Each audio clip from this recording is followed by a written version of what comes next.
Hi everyone, this is doctor Numiha and I am a neurologist. तो अभी ना आप एक ये वीडियो देखो पहले।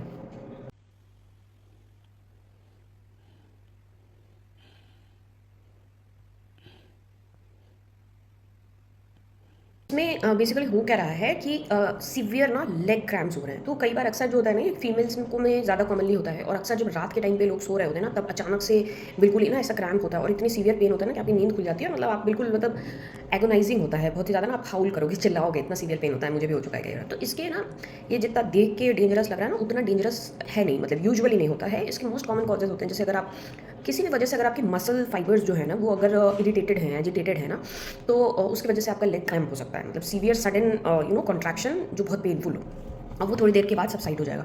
तो इसके मुख्य कारण क्या क्या होता है? सबसे इंपॉर्टेंट कारण है ना, ये आप अगर डिहाइड्रेटेड हो, आपके वाटर डेफिशिएंसी अगर बॉडी में, तो ये हो सकता है।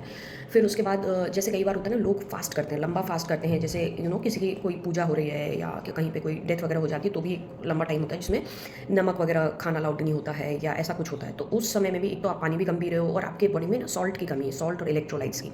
स्पेशली सोडियम डेफिशिएंसी में देखा गया है, लेकिन पोटेशियम डेफिशिएंसी में भी हो सकता है। तो उस टाइम में जैसे आपको मान लो बहुत सीवियर डायरिया हुआ है, वॉमिटिंग हुई है, या वो सारी चीज़ें, खाना आप ठीक से नहीं खा रहे हो, तब भी आपको हो सकता है।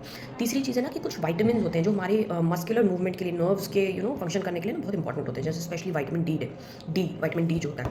तो वाइटामिन डी की डेफिशिएंसी अगर आपकी बॉडी में होगी, तो भी आपको ये क्रैम्प्स वगैरह आ सकते हैं। फिर थोड़ा इंपॉर्टेंट कॉजेज़ पे आते हैं जो हमारे लिए काफ़ी इंपॉर्टेंट, जैसे अगर आपको मतलब एक दो बार हुआ और उसके बाद बंद हो गया, तो वो बेनाइन है, उसका कोई बहुत ज़्यादा मतलब नहीं है, तो आप करेक्शन करोगे। और हाँ, इलेक्ट्रोलाइट से याद है, एक मैग्नीशियम डेफिशिएंसी भी ना बहुत कॉमन है।